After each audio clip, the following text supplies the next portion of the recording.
Ayun, good day mga idol. Welcome na naman po sa Kimunting Channel sa Marlon Backyard.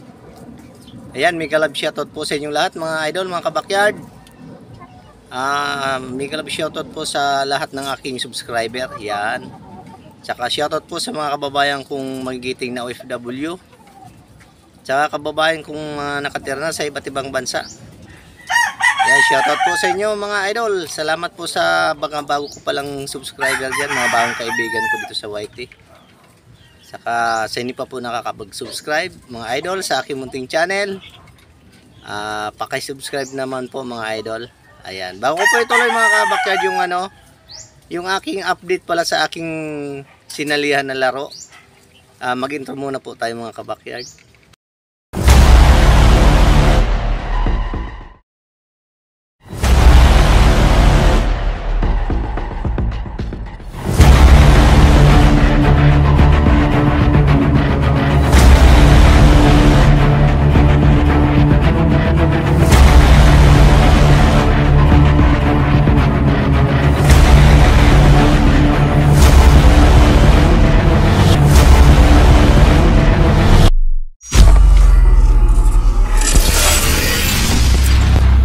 Mga kabakyard, no?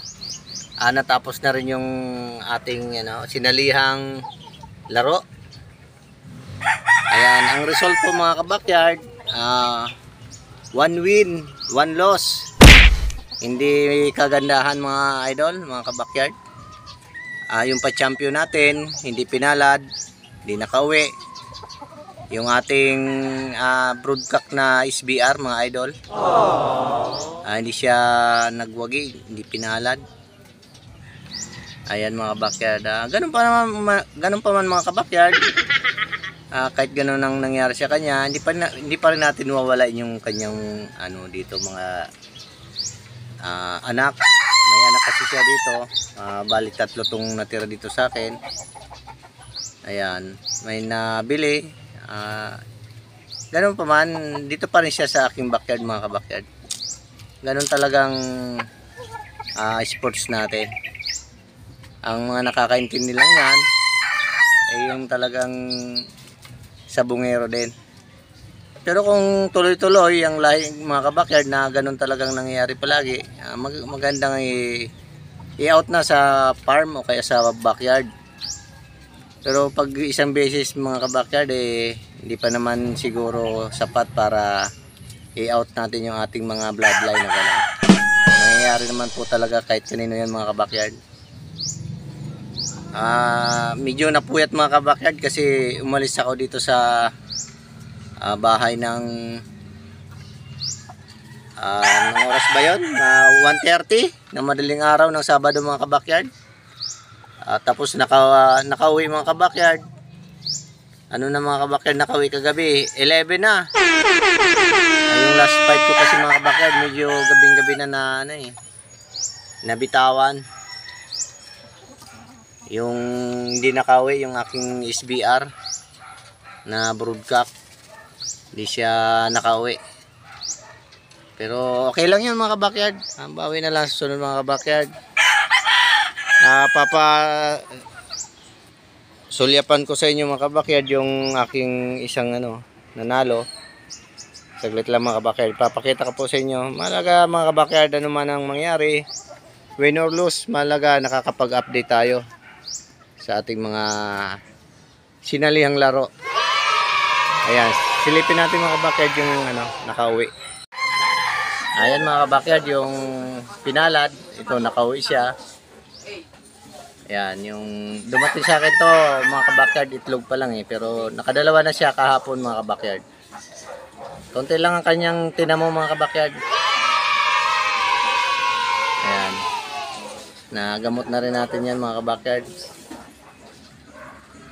Konti lang yung niyan, kanyang tinamo mga idol.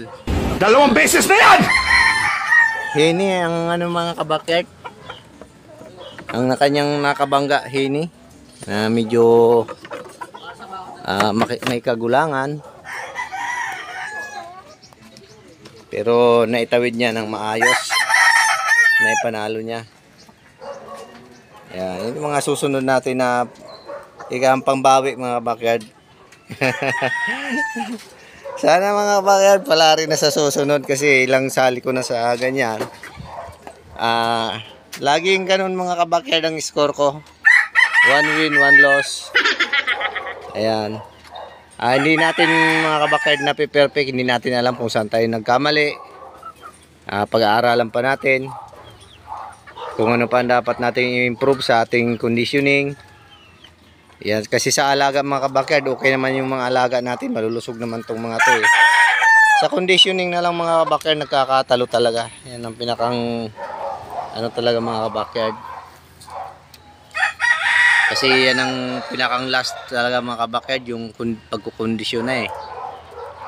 Ayan, salamat po pala sa mga nag-good luck sa aking natapos ng laro. Ayan, salamat po sa inyo mga idol. Ito na po yung result na hindi naman kagandahan pero at least nai-update ko kayo mga idol.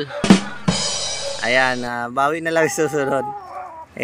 Kasi mga kabakyard, mga kagaya kung talagang nagtutupada lang naman pag napagtagumpayan natin tong sinasalihan natin masaya na tayo sa maliit na bagay na yan.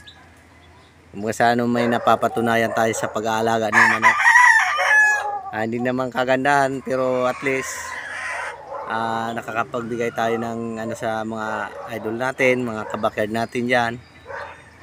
Mga ideas kung paano iayos yung pagkukondisyon. Hindi natin na-perfect talaga mga kabakyard. May mga kulang pa, may mga dapat pa tayong aralin. Ayan. Sana soon mga idol, mga kabakyard, maano na natin. Mapagtagumpayan lahat. Ganun talaga. May ano tayo may kalaban kung walang kalaban siguro hindi challenging sa atin diyan mga kabakyard. Ayan, hindi tayo magiging mahusay pag wala tayong kalaban yan. Ayan, pag-aaralan na lang natin kung paano tayo magtatagumpay sa ating pinasok na laro. Ayan mga kabakyard. Good luck po sa inyo mga kabakyard sa mga laban nyo. Sana magpanalo kayo. Ayan, ito yung akin mga kabakyard, yung kahapon yung result. Ayan mga kabakyard, maraming salamat po. Hindi na ako nagpapakita kasi wala akong damit mga kabakyard, nakakaya na. Ayan mga kabakyard, hanggang sa muli po ang inyong lingkod Marlon Backyard po, isang mapagpalang linggo po ng umaga sa inyo mga kabakyard. Bye bye, God bless.